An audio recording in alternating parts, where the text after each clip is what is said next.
1 minute के अंदर में और जगा दीजिए ताकि फिर सब लोग शांति से सुन सके। जो लोग नहीं आ गए होगा मैं सबको जगा दीजिए जो सोए हुए हैं। और जो रास्ते पे हैं वो लोग आकर बीच में बैठ जाए। बीच में काफी जगह खाली है, बीच में बहुत सारी जगह खाली है।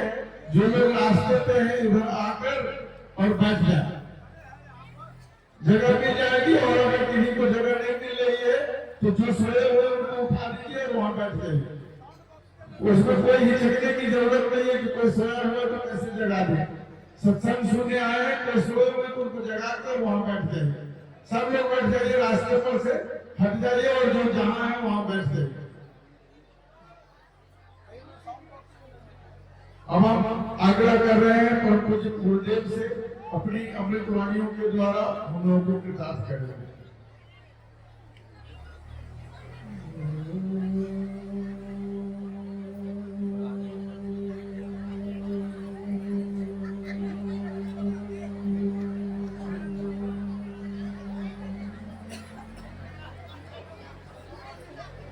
बंदा सत्य कबीर गुरु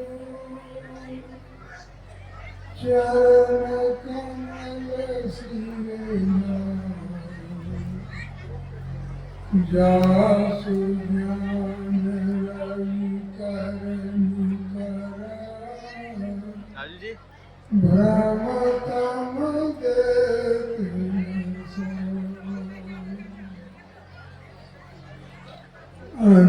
अंधकार सुख कबहु न सोइए राजा रंग विधि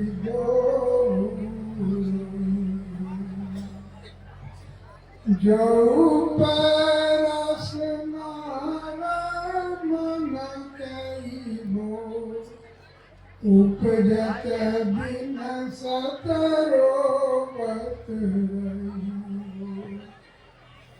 जस देखियो तरुवर की छाई प्राण जाई कहु काकी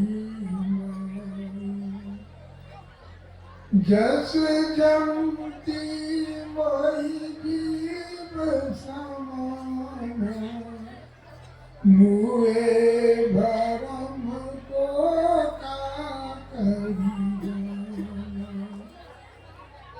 हंसा सरवर काल सरी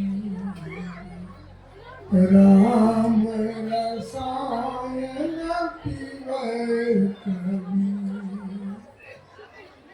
परम पूज्य प्रातः स्मरणीय सद्गुरुदेव जी सत्संग में उपस्थित हमारे समवेती सम आदरणीय महात्मा एवं धर्मानुरागी सत्संग प्रेमियों भाइयों, हम आप जीवन में जो कुछ भी करते हैं, नौकरी करते हैं, व्यवसाय करते हैं, और मैं तो इतना तक कहता हूँ कि आप अपने घर के सुख को छोड़कर इस अम्र कानन में बैठ के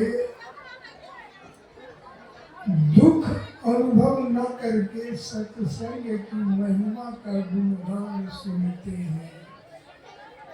सद्गुरु कबीर कहते हैं कि इस गुणगान का लाभ तब होगा जब हम आप गुरु के शरणागत हो जाते हैं, गुरु के शरणागत हो जावे। सद्गुरु कबीर ने कहा, बंदो सत्य कबीर गुरु चरण कमल सिर नाय। चरण कमल सिर नाय का अर्थ होता है कि सद्गुरु ने अपने को समर्पित कर दिया, और यह समर्पण जब हम अपने को कर देते हैं गुरु के शरण में, तो दो चीज हमारा समाप्त हो जाता है, एक भ्रम और दूसरा तम अहंकार। यह भ्रम और जो अहंकार है, यही हमें उद्धार होने में, हमें सुख शांति पाने में बाधक होता है। तो सदगुरु कबीर ने कहा कि जब तक हम अपने को गुरु के शरण में समर्पित नहीं कर देते हैं, तब तक बड़ा से बड़ा विद्वान आप क्यों न हो जाइए, बड़ा से बड़ा बलवान क्यों न हो जाइए, बड़ा से बड़ा राजा क्यों न बन जाइए, लेकिन उस सुख शांति को प्राप्त नहीं कर सकते हैं जिसके लिए आप दूर दूर से कष्ट सह करके इस अम्रपान कानन के मैदान में बैठ कर रात भर सुनते हैं। सदगुरु कबीर ने कहा कि अंधकार सुख कबहु न सोई है, राजा रंग मिल जोऊ हुई है।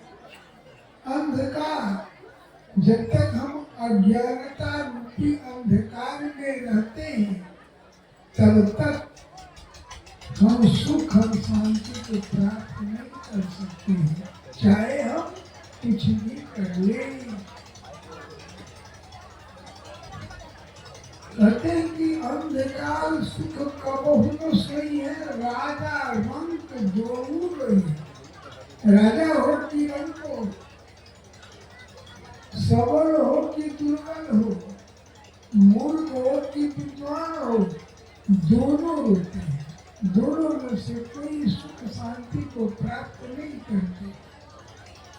आपके मन में होगा कि सरकार या अज्ञानता रूपी अंधकार है क्या? कैसे हम समझेंगे कि हम अंधकार में हैं? तो पतंजलि महाराज से उनके शिष्य ने पूछा, हे गुरुदेव, अज्ञानता क्या है? तो पतंजलि महाराज ने कहा, अनित्य शुचि दुखात्म सु, अनित्य शुचि सुखात्म ख्याति अविद्या।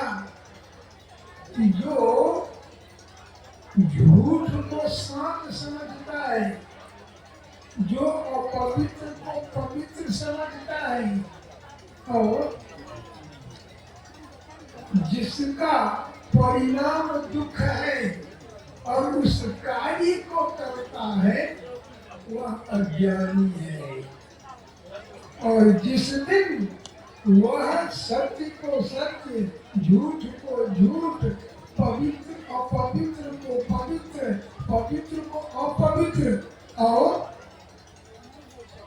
परिणाम दुख को समझकर उसे छोड़ देता है, उसे अपने जीवन में आने नहीं देता है, वह सुख शांति को प्राप्त कर लेता है। अब कहिएगा ये अज्ञानता झूठ है क्या? तो तुलसीदास जी के रामायण में जब हम आते हैं, तो तुलसीदास जी ने कहा, गोचर जहलग जाई शोषण माया जानो भाई। इस आंख से आप जो जो चीज देखते हैं, वह सब माया है, और वो सब माया के चकाचौंध में हम लोग पढ़ करके उस सत्य को भूल जाते हैं, जिसके पाने के लिए, जिसके अनुभूति प्राप्त करने के लिए हम मनुष्य का तन पाए। सदगुरु तुलसीदास जी ने भी कहा कि बड़े भाग मानुष कर बाबा, सुर दुर्लभ सब ग्रंथ गावा। साधन धाम मोक्ष के द्वारा अपाई न जो परलोक संभाले। जो यश मनुष्य को तर पाता है केवल एक ही काम के लिए, उस परम तत्व परमात्मा की अनुभूति प्राप्त करे और आवागमन का जो सबसे बड़ा दुख है उस दुख से छुटकारा पाए। तो इसके छुटकारा पाने के लिए सबसे पहले हमें यह देखना होगा कि झूठ क्या है। तो गोचर जहाँ लग जाई सो सब माया जान भाई। तो एक छोटी सी कथा याद आ गई। एक बार एक साधु महाराज कहीं जा रहे थे, एक गांव में रात हो गई। किसी से पूछा कि भाई इस गांव में कोई भगत है जिसके यहाँ रह के अपनी रात बिता सकूं। किसी ने बताया कि सरकार एक आनंद नाम का व्यक्ति है जो बड़ा साधु सेवी है, बड़ा साधु के संगत में रहता है। उसी के पास जाके आप रहिए और आप सुख शांति अनुभव कीजिएगा इस आनंद के घर पर जाके। साधु महाराज आनंद के घर पर पहुंच गए। पहुंचने के बाद जैसा आनंद के बारे में लोगों ने बताया था वास्तव में ऐसा ही निकला। कहिएगा तो बताने से ज्यादा ही निकला। विशेष गुण उसने पाया साधु महाराज ने। और रात बिताने के लिए गए थे लेकिन 2-4 दिन आनंद के घर पर रह गए क्योंकि आनंद बड़ा प्रेमी था, आनंद बड़ा संत सेवी था, आनंद बड़ा सुख संपन्न व्यक्ति था। जब साधु महाराज आनंद के घर से जाने लगे, चलने लगे, तो दोनों हाथ उठा के कहा, हे आनंद तुम्हारा यह वैभव बना रहे। जब साधु का कहना हो गया तो आनंद ने कहा, है महाराज क्या झूठा आशीर्वाद देते हैं? आप जो आशीर्वाद देते हैं यह तो झूठा निकलेगा। साधु बड़ा आश्चर्यित हुआ। हम आप किसी को कह जाओ सब दिन तुम धनवान बना रहो, तुम सब दिन जवान बना रहो, तुम्हारी ख्याति संसार में खूब फैला करे, तो बड़ा प्रसन्न हो गए कि साधु महाराज हमको बड़ा बड़ा आशीर्वाद देते हैं।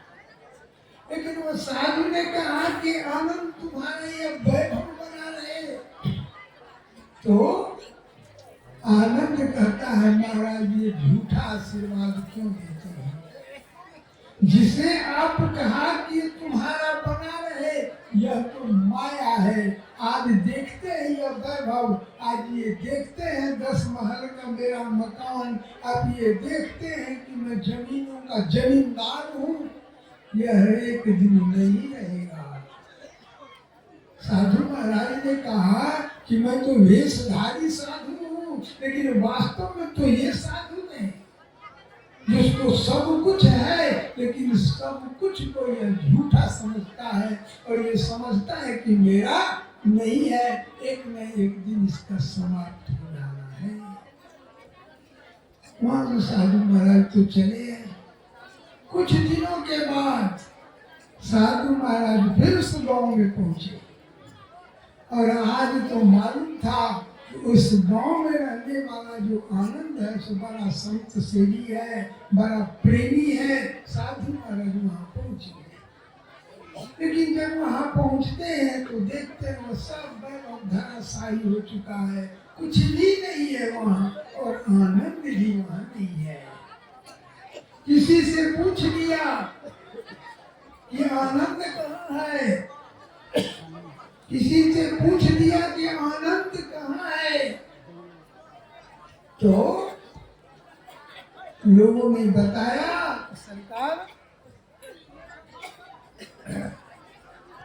सरकार भूकंप आया और उस भूकंप में आनंद का ये 4 और 5 महल 10 महल का जो मकान देख के गए थे वो सब धराशायी हो गया। और ऐसी स्थिति आई कि आनंद तो तो भिखमंगा हो गया, वो अपने घर पर भोजन के लिए भी उसको आफत हो गया।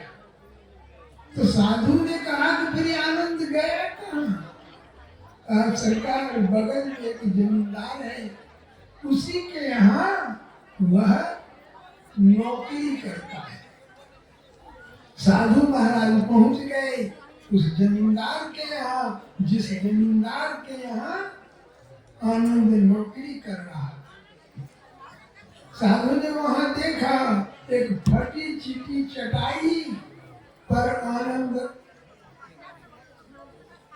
सोता था और जमींदार के यहाँ से जो सूखी रोटी और साग आता था वही खा करके आनंद करता था। आनंद साधु को उसी टूटी हुई चटाई पर बिठाया। जमींदार के यहाँ से जो रोटी, सूखी रोटी और साग आया उसने अपने भी खाया और आनंद को भी खिलाया।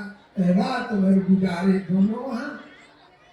सुबह जाने लगे तो साधु महाराज को देखे बड़ा दुखी है, बड़ा दुखी। आनंद सुखी है लेकिन साधु महाराज उनके दुख से बहुत दुखी है। कहा गया है ना कि संत जो है वह दूसरे के दुख से दुखी हो जाते हैं। तो संत देखा कि आनंद बड़ा दुखी है और आनंद को दुख से ज्यादा दुखी साधु महाराज हो गए। जब चलने लगा तो आनंद कहा, महाराज इतना क्यों दुखी है, इतना क्यों दुखी है? जब वो नहीं रहा तो ये भी नहीं रहेगा। जब हमारा वो वैभव समाप्त हो गया तो ये दुख जो है हमारा यह भी सब दिन नहीं रहेगा, एक दिन ये दुख भी समाप्त हो जाएगा। साधु महाराज कहे वास्तविक साधु है तो आनंद है। सुखी था, वैभव था, तब भी कोई अहंकार नहीं। आज दुखी है तब भी कोई दुख नहीं, कोई चिंता नहीं। साधु महाराज वहां से चले गए। कुछ दिन के बाद फिर साधु महाराज कहीं जा रहे थे तो मन में आया कि जरा आनंद से मिल लो।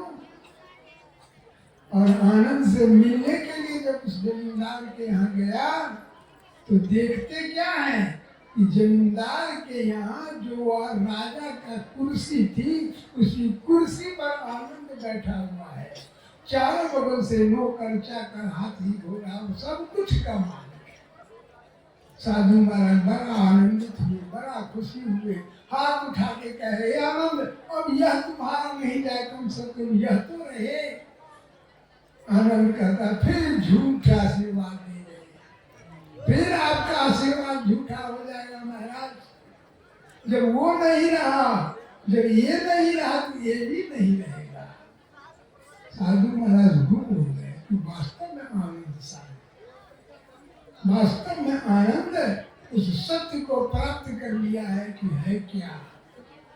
कुछ दिन के बाद जब साधु महाराज फिर आनंद को खोजते खोजते उस जमींदार के पास जाते हैं तो देखते हैं कि पूरा के पूरा भंग पड़ा हुआ है महल जमींदार का। एक बूढ़ी माँ उतने बड़े महल के एक कोना में चुपचाप पड़ी है, कोई देखने वाला नहीं है। लोगों से पूछा कि आनंद कहाँ गया? सरकार उसकी तो मृत्यु हो गई। तब साधु के समझ में आया कि वास्तव में ये संसार में जो हम देखते हैं वह सब झूठ है। आगे में लिखा था कि यह हमारे जो शरीर है यह भी नश्वर है, यह भी नश्वर है, लेकिन इसमें रहने वाला जो मैं हूँ जिसे हम जीवात्मा करके पुकारते हैं वह अमर है और उसके ही उद्धार पाने के लिए, उसी के लिए मनुष्य का शरीर प्राप्त होता है। इसी को गीता में भगवान कृष्ण ने कहा कि वासांस जीर्णानि यथा विहाया नवानि गृह्णाति नरोपराणि तथा शरीर जीर्णान्यानि संयाति नवानि देहि। वासांस जीर्णानि यथा विहाय, जिस प्रकार हम पुराने वस्त्र को त्याग कर नया वस्त्र धारण कर लेते हैं, उसी तरह यह आत्मा जब ये शरीर जीर्ण शीर्ण हो जाता है, जब यह रहने लायक नहीं रहता है, तो आत्मा इस शरीर को छोड़ के दूसरा शरीर धारण कर लेता है। लेकिन दोनों में अंतर है। वस्त्र धारण करने में हम स्वतंत्र हैं, जिस रंग का जिस तरह का कपड़ा पहनना चाहे पहन लेते हैं। लेकिन जीवात्मा स्वतंत्र नहीं है कि जो शरीर धारण करना चाहे वह धारण करे। वह अपने किए गए कर्मों के मुताबिक शरीर को धारण करता है। उसी पातंजलि योग में आया है, सती मूले तत्वी पाक जात्या आयु होगा, कि हम जो कर्म करते हैं उसका मूल जब शेष बच जाता है तो हम 3 चीज प्राप्त करते हैं। जोनी, किस जोनी में हम जन्म लेंगे, आयु, उस जोनी में कितने दिनों तक जिंदा रहेंगे, और भोग, कौन कौन सा भोग भोगेंगे। अगर इसका उदाहरण जानना चाहते हैं तो राजा भरत का उदाहरण लीजिए। राजा थे, चौथे पद में संन्यास लिए और एक हिरण के मोह में पड़ करके प्राण छूट गया, और फिर जब मरे तो हिरण के जोनी को प्राप्त करना पड़ा। और जब भगवान की कृपा हो गई हिरण जोनी में, तो फिर मनुष्य का जोनी धारण किए, तब अपने को उद्धार कर सके। सदगुरु कबीर ने कहा, एक मोह के कारण भरत धरे जो दे, कबीरा तिनकी कौन गति, जिनके बहुत स्नेह। एक मोह हुआ तो 2 शरीर धारण करना पड़ा। हम लोग तो मोह क्या कहिएगा, स्नेह क्या कहिएगा, एक नहीं हजारों लाखों मोह है। तो सदगुरु कबीर ने कहा कि सारे मोह हमारे कब छूट जाएंगे, जब हम गुरु के शरणागत हो जाते हैं। अंधकार सुख कबहु न सोइए, राजा रंग दो मिल रही है। जब तक कि अज्ञानता रूपी अंधकार में हम रहेंगे, झूठ को सत्य और सत्य को झूठ समझते रहेंगे, और पवित्र को पवित्र और पवित्र को अपवित्र समझते रहेंगे, और जिसका परिणाम दुख है उस कार्य को करते रहेंगे, तो राजा हो कि प्रजा हो, रोना ही पड़ेगा, दुख भोगना ही पड़ेगा, सुख शांति कभी प्राप्त नहीं कर सकते। तो आप कहिएगा कि फिर सुख शांति प्राप्त कैसे सरकार करेंगे? तो कहते जो पर रसना राम न कहिबो, उपजत बिन सत रूपत रहिबो। जब तक आप अपने हृदय में उस प्रभु परमात्मा को की अनुभूति प्राप्त नहीं कर लेते हैं, जब तक गुरु के रूप को आप अपने हृदय में साक्षात नहीं कर लेते हैं, तब तक यह अज्ञानता आपके अंदर रहेगा। जो पर रसना राम न कहिबो, उपजत बिनसत रोबत रहिबो। जब तक हृदय में वह प्रभु परमात्मा की अनुभूति नहीं आप प्राप्त करते हैं, तब तक जन्म मरण से हम छुटकारा नहीं पा सकते हैं। जन्म मरण से छुटकारा पाने के लिए एक ही उपाय है कि अपने हृदय में उस प्रभु परमात्मा को जानिए, उसकी अनुभूति को प्राप्त कीजिए। जो रसना राम ने कहिबो, उपजत बिनसत रोबत रहियो। सदगुरु कबीर ने कहा, कबीर मेरी सिमरनी रसना ऊपर राम, आज जुगाद सकल भक्ता ताकु सुख विश्राम। जो अपने हृदय में उस प्रभु परमात्मा को दर्शन कर लेता है, उसकी अनुभूति प्राप्त कर लेता है, उसका भूत वर्तमान और भविष्य सुधर जाता है। अर्थात जो पूर्व में कोई ऐसा कर्म किया है, जिस कर्म का फल भोगने के लिए हम आए हैं, तो हृदय में अगर प्रभु परमात्मा राम की अनुभूति प्राप्त करते हैं तो भूत में पूर्व जन्म में जो कर्म किए हुए हैं उसका फल भोगना नहीं पड़ेगा। वर्तमान हमारा सुधर जाएगा, जिसका भूत का फल न भोगना पड़े, वर्तमान सुधर जाए, उसका भविष्य भी ठीक हो जाएगा। और इसके लिए जरूरत है प्रभु परमात्मा को याद करना, प्रभु परमात्मा की अनुभूति प्राप्त करना, प्रभु परमात्मा को अपने हृदय में दर्शन करने का। कहेगा सरकार ये कैसे हो सकता है? एक छोटा सा उदाहरण ले लीजिए। कोई धान अपने कोठी में रखे हुआ है, लेकिन उस कोठी से धान को नहीं निकाले तो क्या उस धान में जर्मिनेशन हो सकता है? क्या वो पौधा बन सकता है? जब तक उसे मिट्टी और पानी से संबंध नहीं होगा तब तो वो पौधा नहीं बन सकता है। इसी प्रकार हम किए गए कर्मों का फल तब भोगते हैं जब उसी तरह का कर्म फिर करने लगते हैं। तो मिट्टी और पानी का संयोग जब होता है तब वो पौधा बनता है।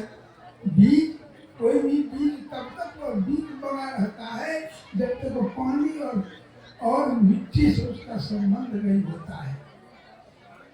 जैसे कोठी में रखा हुआ कोई बीज, धान हो, तीसी हो, मछली हो, सरसों हो, कुछ भी हो, जब तक उसको मिट्टी में नहीं डाला जाएगा उसमें जर्मिनेशन नहीं होगा। तो कहिएगा सरकार कब तक कोठी में जमा करके रखते रहेंगे? कभी न कभी तो मॉइस्चर भी लगेगा तो कोठी में जमा लगेगा। दूसरा कोई उपाय बताइए। तो दूसरा उपाय है उससे भी अच्छा, जिसमें पानी और मिट्टी से संबंध होने के बाद भी वो जर्मिनेशन नहीं कर सकता, वो जन्म नहीं दे सकता है। अगर धान को आप अग्नि में भूज, आग पर चढ़ा के भूज दीजिए, मौसरी को आग पर चढ़ा के भूज दीजिए, अगर मट्टी में फेंक दीजिए, जन्म लेगा? जर्मिनेशन होगा? नहीं होगा। तो प्रभु परमात्मा का नाम ऐसा ही अग्नि है, जो उस अग्नि को अपने हृदय में प्रकट कर लेता है, उसका सब पाप धुल जाता है, सब पाप समाप्त हो जाता है, उसे दोबारा जन्म नहीं देना होता है, आवाज और उसे मुक्त हो जाता है। सदगुरु कबीर ने कहा, जब ही नाम हृदय बसा हुआ पाप का नाश। जैसे चिंगी आग की परी पुरानी घास।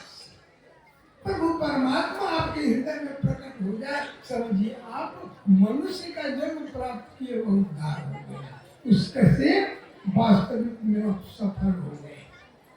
आगे कहते हैं सदगुरु कबीर, जस देखियो तरुवर की छाया, प्राण जाहि कहूँ काकी माया। जिस मोह के में, जिस माया में आप ये मेरा बेटा है, ये मेरा बेटी है, ये मेरा बाप है, हमारा माँ है, हमारा ये धन है, ये बीत है, ये घर है, द्वार है, हुआ तब तक ही आप उसका उपयोग करेंगे और बेटा तब तक ही आपको बाप समझेगा, बाप उस बेटा को तब तक ही बेटा समझेगा जब तक वह जिंदा है और जब तक उसके स्वार्थ पूर्ति हो रही है। कहते जो पे जस देखियो तरुवर की छाया, प्राण जाए तो काकी माया। कोई पेड़ है, उस पेड़ में उस छाई तब तक है जब तक उसका जड़ सही है, जड़ में मिट्टी है, पानी है, उसमें पत्ता है, फूल है, फल है और छाई है, तभी तक हम उस पेड़ को संजोगते हैं, तभी तक उस पेड़ में हम छाई में अपने को शांति अनुभव कर लेते हैं। जैसे देखियो तरुवर की छाया, प्राण जाहि काके कही माया। उसी प्रकार जब तक आप बेटा को बाप से स्वार्थ की सिद्धि हो रही है, बाप से बेटा की स्वार्थ की सिद्धि हो रही है, तभी तक आपसे उसका संबंध है। जिस प्रकार पेड़ के सूख जाने पर उससे कोई संबंध नहीं रखता, ऐसे ही जब ये शरीर में से ये प्राण निकल जाता है, ये श्वास निकल जाता है, श्वास बंद हो जाता है, इससे सब संबंध तोड़ लेते हैं। इससे कोई संबंध रखना मिनट भर भी रखना नहीं चाहते हैं। अगर 2 घंटा हो जाता है, गौवा घरवा सब आया कहेंगे चौरा उसका उधर रहा है, जल्दी चलाओ जल्दी चलाओ। इतना घिनौना लगने लगता है कि कितना जल्दी घर से बाहर निकाल। कहते जस देखियो तरुबर की छाया, प्राण जाय कौका की माया। जस दंती हुआ जीव समाना, अमुए भरों को खाकर जाना। हंसा सरवर काल शरीर, राम रसायन पीवे कबीर। हंसा सरवर काल शरीर, यह जो हमारे शरीर में वह जीवात्मा है, हम उस प्रभु परमात्मा की अनुभूति प्राप्त करके, ध्यान करके, योग करके, जिस भी तरह से उस प्रभु परमात्मा से जीवात्मा का संबंध जिस तरीके से हो जाए, वो सब योग कहलाता है।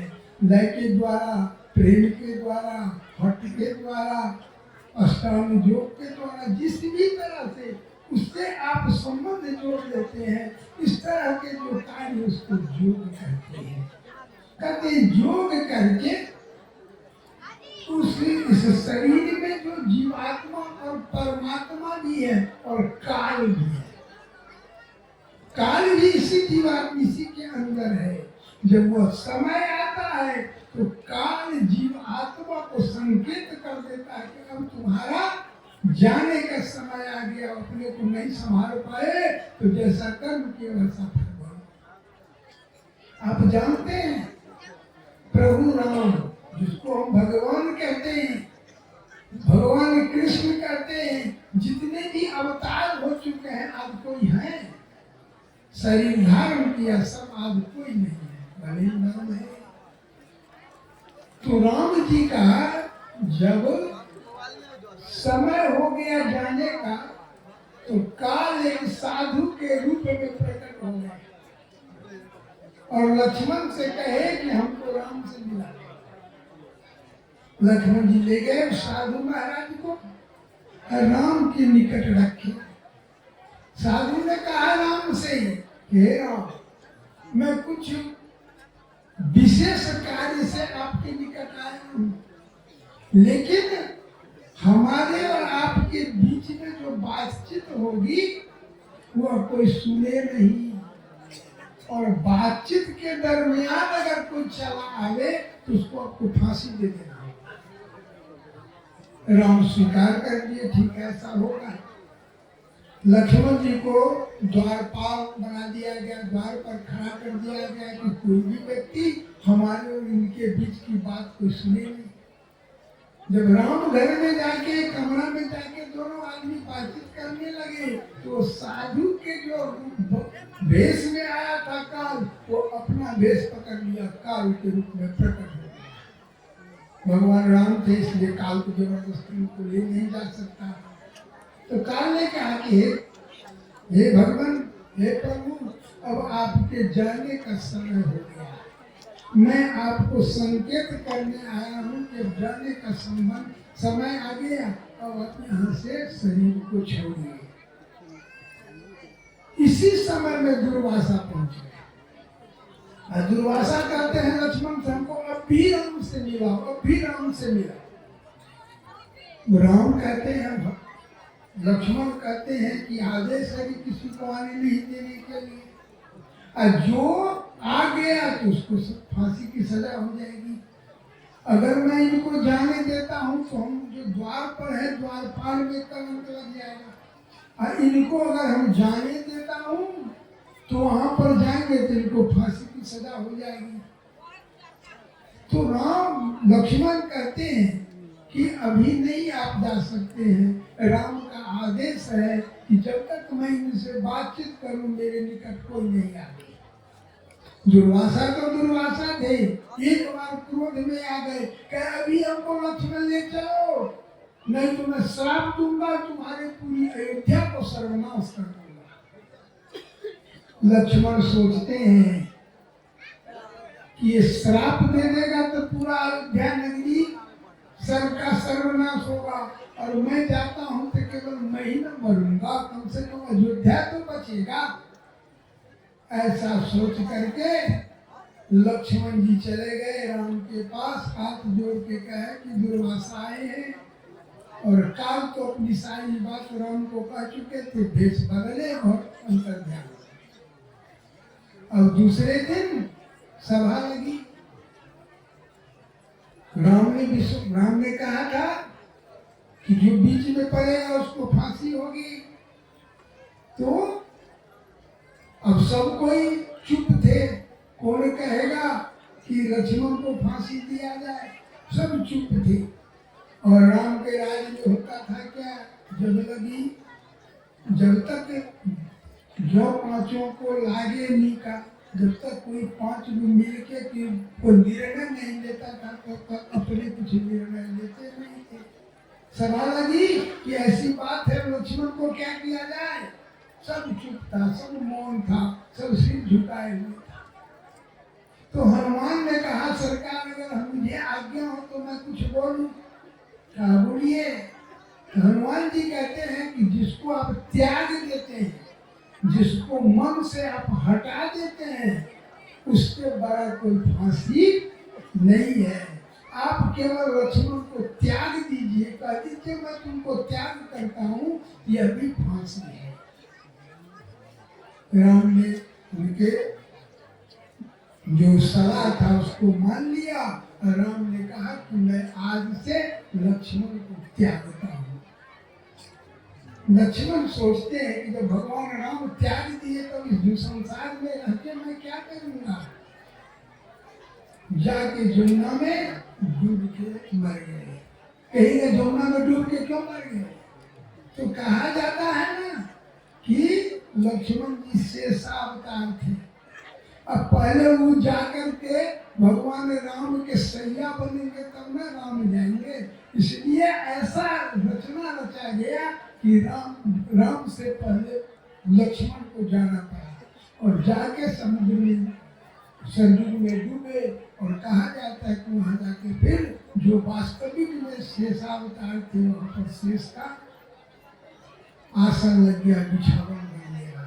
जब राम सोचते हैं कि लक्ष्मण ही चला गया तो हम जाके क्या करूंगा, तो राम भी चले गए और अपने सैया पर जाके फिर भरत शत्रुघ्न सब चले गए। तो सदगुरु कबीर ने कहा क्या, हंसा सरबर काल शरीर राम रसायन पीवे कबीर।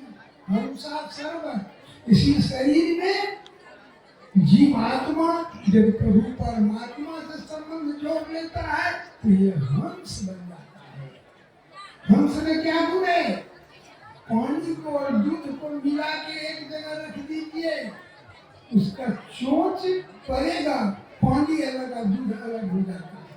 इसी प्रकार जब हृदय में प्रभु परमात्मा प्रकट हो जाते हैं तो हमारे जितने दुर्गुण है वह सब समाप्त हो जाता है। हमें दिखाई पड़ने लगता है कि ये सारे दुर्गुण है। जैसे हंस का चोंच पड़ता है तो पानी मालूम पड़ता है, दूध मालूम अलग अलग पड़ता है, ऐसे ही जिसके हृदय में प्रभु परमात्मा विराजमान होते हैं, जिसको अनुभूति प्राप्त होती है, जो अपने हृदय में उस प्रभु परमात्मा का दर्शन करता है, वो समझ लेता है कि क्या पाप है, क्या पुण्य है, क्या करना चाहिए, क्या नहीं करना चाहिए, और उससे अपने को बचा करके मुक्ति को पा लेता। हंसा सर्वर काल शरीर, काल को जीत लेता है। हंसा सर्वर काल शरीर राम रसायन पीले कभी। कभी साहब कहते जो है प्रभु परमात्मा का रसायन बना के पीता है, अर्थात अपने हृदय में उसको प्रकट कर लेता है, उसे काल नहीं पकड़ता है, काल से अलग होता है। तो हम लोगों को केवल एक ही काम करना है। वह काम क्या है कि अपने हृदय में प्रभु परमात्मा परमात्मा का दर्शन करना है गुरु के रूप में। सदगुरु कबीर ने क्या कहा, ध्यान मूलम गुरु रूपम, कि अगर ध्यान करते हो तो कहीं नहीं जाओ, कहीं किसी के नजदीक जाने की जरूरत नहीं है। अपने हृदय में उस प्रभु परमात्मा के रूप में के लिए गुरु के रूप का ध्यान करें। ध्यान मूलम गुरु रूपम, पूजा मूलम गुरु पदम। अगर पूजा करना है भाई तो किसका करो, गुरु पदम। ये गुरु पदम का मतलब इस संसार में जितनी भी चीजें हैं, जो भी चीजधारी है, उसको गुरु के रूप में जब आप स्वीकार कर लेते हैं और उसकी जो सेवा करते हैं वो सब पूजा है। आप हम कबीर पंथियों में कहा जाता है कि 10वां अंश गुरु को दीजिए और जीवन सफल अपन कर लीजिए। तो कबीर पंथी में एक कहना तो है कि 10वां अंश गुरु को दीजिए और जीवन सफल अपान कर लीजिए, लेकिन आप लोग अपने हृदय पर हाथ रख के कहिए कि 10वां अंश देना इतना आसान है। 10वां अंश कहने के लिए तो हम कहते हैं, लेकिन देना संभव नहीं है। आसान क्या, हम तो समझते हैं कि संभव ही नहीं है। किसी का दरमाहा 1 लाख रुपया है तो महीना में वो 10,000 रुपया गुरु को देगा, गुरु में समर्पित करेगा। 1,20,000 हो गया वर्ष में। क्या संभव है कि कोई गुरु को इतना दान कर देगा? नहीं कर सकता। तो मैं उसको अपने मन से धृष्टता किया और लोगों को मैंने कहा कि गुरु को 1% दे दो, 10वां अंश नहीं, 1 अंश दे दो, जीवन सफल अपन करेंगे। 1 अंश मतलब 365 दिन का 1 वर्ष होता है। तो 1 वर्ष में 3.5 दिन हो जाता है। 365 का एक अंश कितना होगा, 3.5। तो 3.5 दिन का अपना तन मन धन गुरु के दरबार में, गुरु के शरण में, गुरु के किए गए कार्य में लगा दीजिए और अपना जीवन सफल कर दीजिए। आपको जरूरी नहीं चाहिए 1% दे देना है। आप जहाँ है वहीं पर तन मन धन दे के अपना जीवन सफल कर लीजिए। कहते हैं कि ऐसा जब हम करते हैं, तन मन धन अगर समर्पित कर देते हैं तो पूजा मूलम, ये पूजा हो गया गुरु का। ध्यान मूलम गुरु रूपम, पूजा मूलम गुरु पदम। गुरु के पद में ये 3.5 दिन का धन, तन मन धन समर्पित कर दीजिए, ये हो गया पूजा। और तब क्या करते हैं, मंत्र मूलम गुरु वाक्यम। गुरु से आप जो नाम प्राप्त किए हैं, किसी के गुरु आपको ओम कहते हैं जपने के लिए, उसी पर विश्वास कीजिए और उसी ओम के बल पर आप अपना उद्धार कर सकते हैं। किसी के गुरु अमोल साहब कहते हैं जपने के लिए, तो वही जपिए, उसी से उद्धार हो जाएगा। अर्थात गुरु महाराज ने आपको जो भी नाम दिया उस पर पूर्ण विश्वास कीजिए और गुरु के बताए गए क्रिया के माध्यम से जब आप ध्यान करेंगे, पूजा करेंगे, मंत्र जपेंगे तो मोक्ष मूलम गुरु कृपा, एक दिन उस प्रभु परमात्मा की कृपा हो जाएगी और आवागमन का जो सबसे बड़ा दुख है उससे मुक्त हो जाइएगा, उससे मोक्ष प्राप्त कर लीजिएगा। इतना ही करके वाणी को तो विराम देता हूँ, लेकिन 2 काम और बाकी है। जीवन में 3 चीज हमेशा करना चाहिए, सब दिन करना चाहिए। एक बात और मैं बता देना चाहता हूँ। आपने कहा कि किस क्रिया से कैसे करूँ, कैसे पूजा करूँ, कैसे मंत्र जपूँ।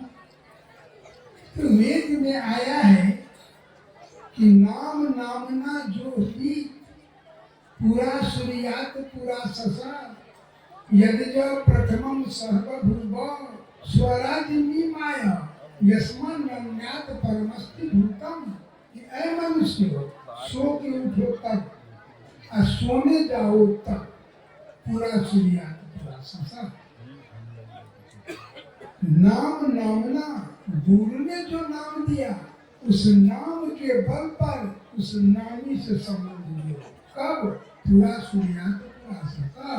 सो के उठते उस समय और सोने जाते उस समय, दोनों समय में गुरु के दिया गया जो नाम है उस नाम के द्वारा उस नामी से संबंध है पूरा सूर्यात। यदि जब प्रथमम सर्वभूवा कहता है वेद कि प्रथमम सब काम करने से पहले इस काम को करो। सो के उठते हो भाई, नित्य क्रियाकर्म करने जाते हो उससे पहले इस नाम को जप लो प्रथमम। और सोने जाते हो उससे भी पहले जप लो तब सो। प्रथमम सर्वभूमा। ऐसा अगर प्रत्येक दिन करते हो तो क्या होगा? प्रथमम सर्वभूमा स्वराज्य माया। आपका उस प्रभु परमात्मा के देश में वास हो जाएगा जहाँ न क्लेश है, न कर्म है, न विपाक है, न आश्रय है। इस चार चीज से आपको मुक्ति मिल जाएगी और ये चार चीज से मुक्ति मिलेगी तब सुख शांति को प्राप्त करेगा। स्वराज्य माया यशमान नान्यात परमस्ति भूतम। इससे बढ़ के दुनिया में कोई भी उपाय नहीं है अपने उद्धार करने का। इसी को आगे वेद कहता है, नाम क्या देते हैं? कहते हैं कि वायु अनिलम मृत्यु मथेदम भस्मांतरम शरीरम ओ कृतो अस्मर कृवे अस्मर कृति अस्मर। सबसे पहले क्या रखिए कि मैं जो हूँ वह अमर होके नहीं आया हूँ। एक न एक दिन इस शरीर को छोड़ के हमको जाना होगा। वायु लेकिन हमारी आत्मा जो है यह अमर है। शरीर जाने वाला है, आत्मा अमर है। इसलिए क्या करो तो कहते हैं ओम कृतो अस्मर। प्रभु परमात्मा का नाम जो भरवाड़ा स्थान में दिया जाता है चौका परवाना में, इस ओम का 3 तरह से जाप होता है। पहला जाप है वाचसी जाप, वाचसी जाप। दूसरा है रूपांशु और तीसरा है मांसु। जब हम गुरु के शरण में जाते हैं तो तीनों जाप का क्रिया बता दिया जाता है। तो क्रिया को जान के ओम को प्रभु परमात्मा का नाम जपिए। कैसे? तो कहते हैं कृतो अस्मर। कृतो का मतलब कि पहले लक्ष्य कीजिए तो मैं जो इस नाम से पुकार रहा हूँ जिसे, वह प्रभु परमात्मा का लक्ष्य करके इस नाम से पुकारिए। जब तक लक्ष्य आपका सही नहीं होगा तब तक कोई नाम जपिएगा वहां तक नहीं पा सकिएगा। बिना लक्ष्य के उस कार्य को पूरा आप नहीं कर सकते। सिपाही लोग है ना, उसको जो बंदूक सिखाया जाता है ना, तो बड़ा मैदान में ले जाया जाता है और एक पेड़ के निकट एक थोड़ा सा छोटा सा गोला चिन्ह लगा दिया जाता है और कहता है निशाना करो।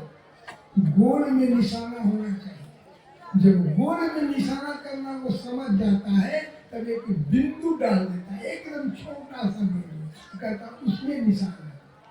जब उसमें निशाना करता है तब वह पास कर जाता है, तब वह पास कर जाता है। तो कहने का मतलब हमारा है कि जब तक लक्ष्य नहीं कीजिएगा प्रभु परमात्मा का तब तक आप ओम ओम ओम ओम रटते रहिएगा तो प्रभु परमात्मा को की अनुभूति प्राप्त नहीं होगी। लेकिन लक्ष्य उस प्रभु परमात्मा पर कीजिएगा। कैसे लक्ष्य होगा? तो सुबीर कबीर ने कहा ना कि सुमिरन सूरत लगाई के मुख से कछु न बोल और बाहर के पटदारी के भीतर के पट। जो हम बहिर्मुख है उसे हम अपने को अंतर्मुखी करें। अंतर्मुखी इतना कर ले कि नाम में और हम में कोई अंतर ही नहीं पाएगा। नाम हम में हम नाम में, इस तरह का जब आपका साधना सिद्ध हो जाएगा तो प्रभु परमात्मा की विभूति प्राप्त हो जाएगी। तो कृतो स्मरा, लेकिन इसमें बाधक क्या होता है? किलवे स्मरा।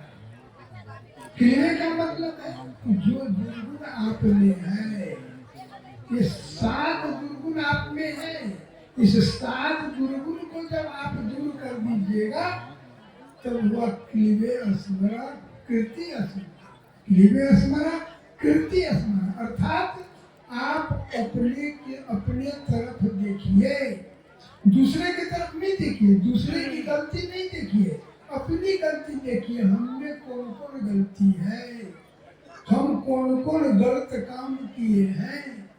सदगुरु कबीर ने कहा ना, कबीर हम ते बुरे हम तन भर सब कोई, जिन ऐसा कर बुझिया मीत हमारा सब। दूसरे की गलती नहीं देखिए, अपनी गलती देखिए, हम में कौन सी गलती है।